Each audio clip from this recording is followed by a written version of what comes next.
Good evening and welcome to our evening devotions from Bushey Parish.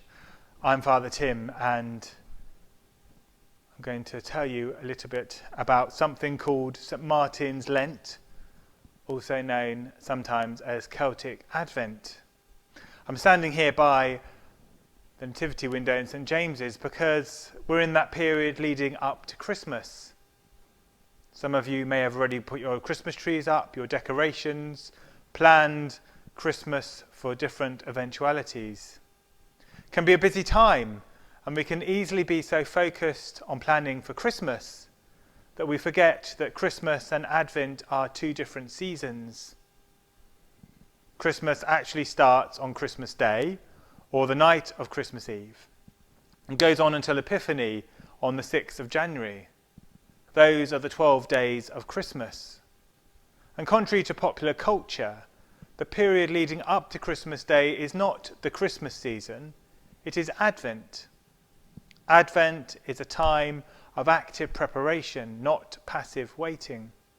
We prepare ourselves to encounter the incarnate Christ, whom we celebrate on Christmas Day. There are traditionally two start dates for Advent. One, the commercial date of the 1st of December, when we start our Advent calendars. The other is the Western Church date, the 4th Sunday before Christmas, which can be at the end of November or the start of December. Most of us in the Christian world have come to expect a 4-week-long Advent each year, starting sometime around the end of November and ending on Christmas Day. But did you know that it hasn't always been like that? Advent was observed during a 7-week period in much the same manner as Lent, though with slightly less emphasis on penance. The longer season earned the name St. Martin's Lent because it historically began the day after the feast of St. Martin of Tours, which is marked on the 12th of November, and ended just like today on Christmas Day. It was also known variously as St. Martin's Fast, the 40 days of St. Martin, and St. Francis of Assisi referred to it as the Christmas Fast.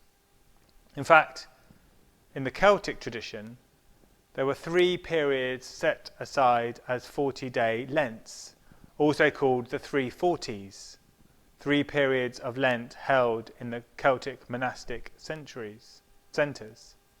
And these were the traditional 40 days leading up to Easter, which we still keep, focusing on the passion and crucifixion of Christ. The 40 days following Pentecost Sunday, focusing on the inspiring lives of saints who have gone before us.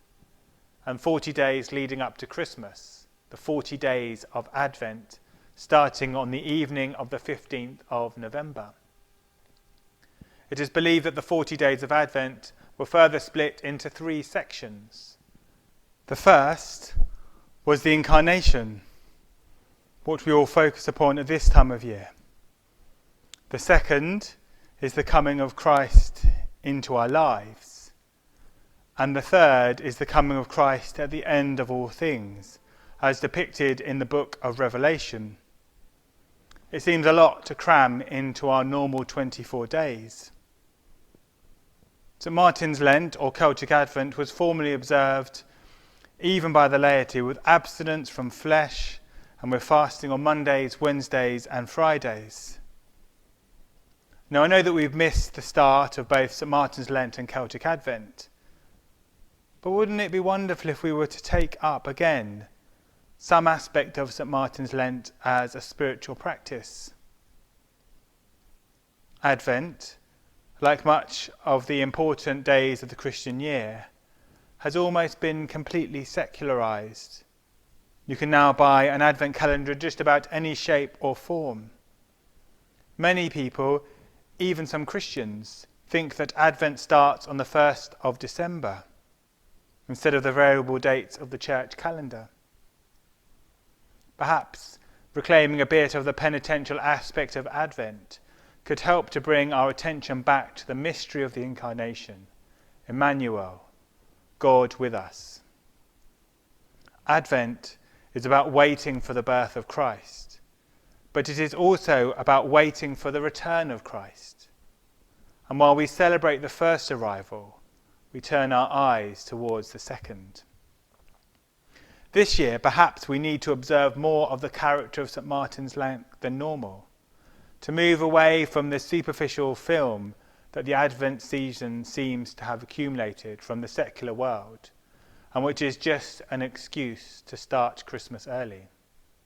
Perhaps we need to spend some time spiritually in the darkness and find God is there also. Truthfully, I'm not sure how best to approach this aspect of a longer Advent season. But maybe we need to dedicate more time to prayer, to almsgiving, and to fasting.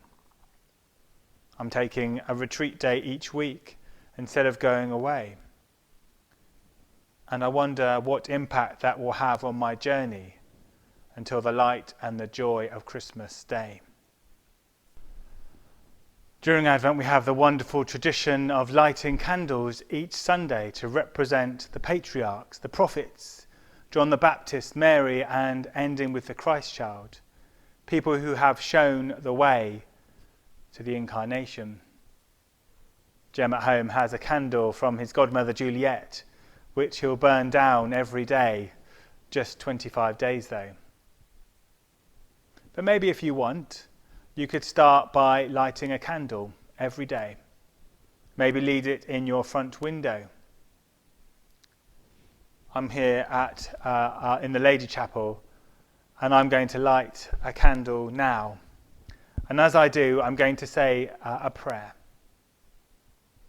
Of course, we know it won't be easy to mark this Advent season with all the goodies and traps of the secular Christmas around us.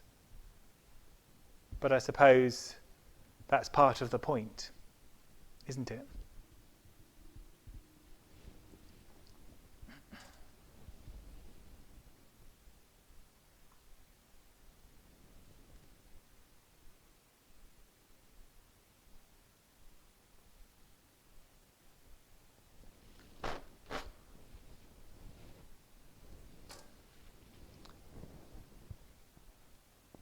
God of the watching ones, give us your benediction.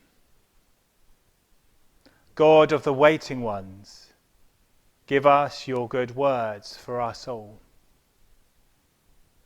God of the watching ones, the waiting ones, the slow and suffering ones, give us your benediction, your good word for our souls, that we might rest.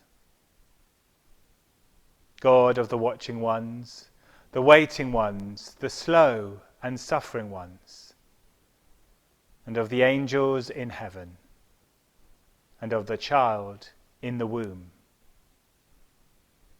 Give us your benediction, your good word for our souls, that we might rest in the kindness of your company. Amen.